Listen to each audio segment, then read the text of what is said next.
আমার নবীর বুকে নবী মোর জান গো তুমি আরশের মেহমান গো তুমি আরশের মেহমান গো একদিনে দুনিয়া ধ্বংস হয়ে যাবে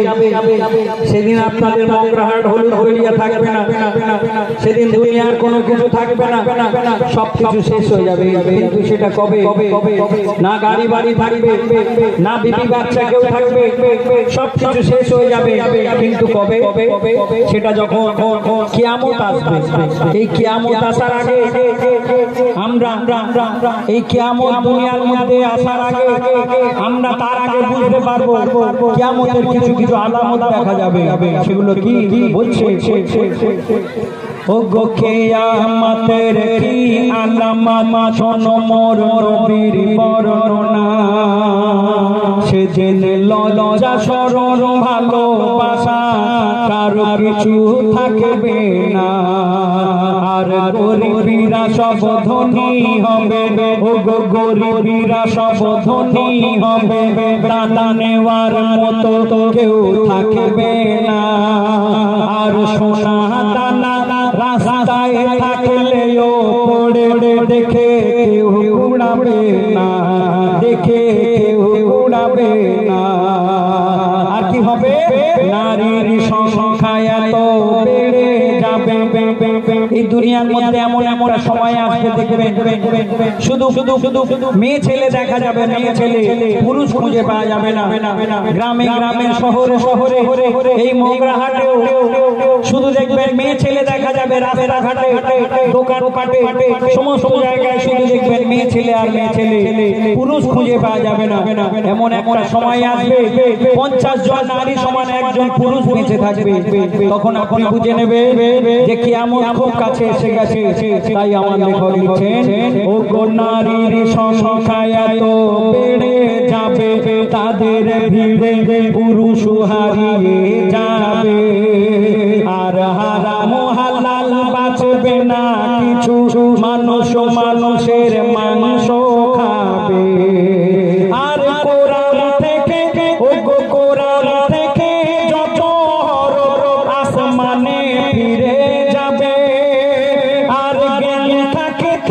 জ্ঞানীরা সব মূর্খ হয়ে রবে আর সূর্য সেদিন পূর্বের বদলে পশ্চিমে উদয় হবে মানুষ সেদিন মোর নবী আর আল্লাহকে ভুলে যাবে রাব্বুল আলামিন বলবে সেদিন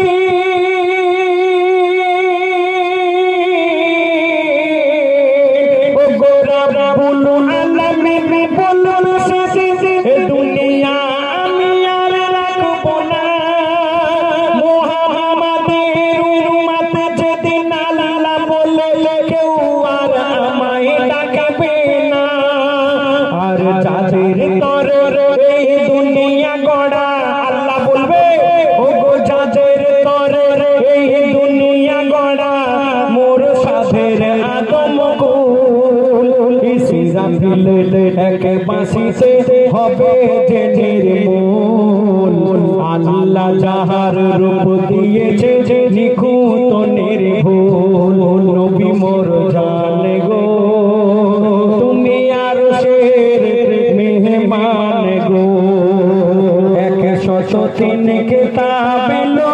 এক এক নবীর মুখে কোরআন শরীফ নাজিল হলো আমার নবীর বুকে নবী মোর জান গো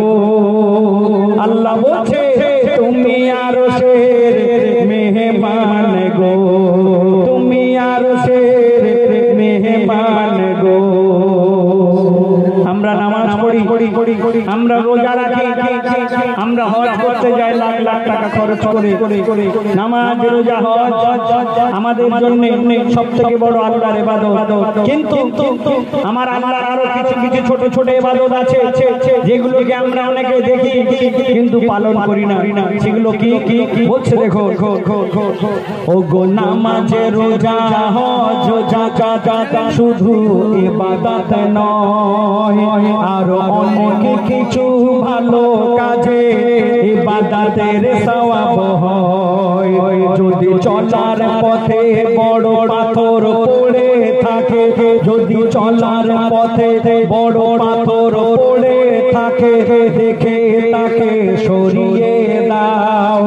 আর দিন বেদিন নাহি দেখে প্যাসাকে পানি পিলাও।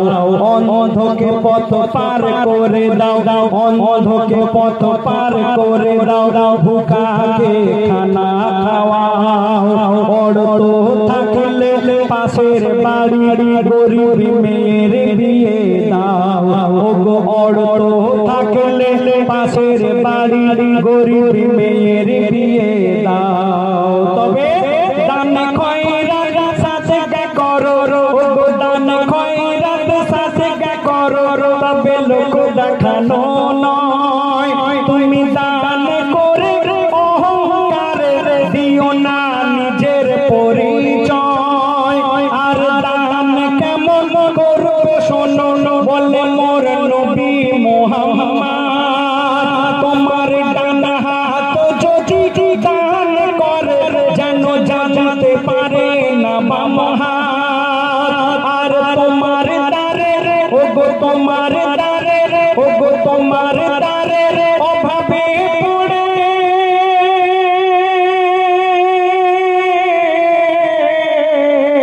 ওগো তোমার দ্বারে অভাবে পড়ে যারা চাইলে আসে দান। তানবীর কালাম তাদের তুমি করো না অপমান। তানবীর কালাম তাদের তুমি করো না অপমান। কেন এ দুনিয়াদারি করতে গিয়ে কত করে ফেলি ভুল। মানুষের মনে আঘাত দিলে ইবাদত হবে না কবুল।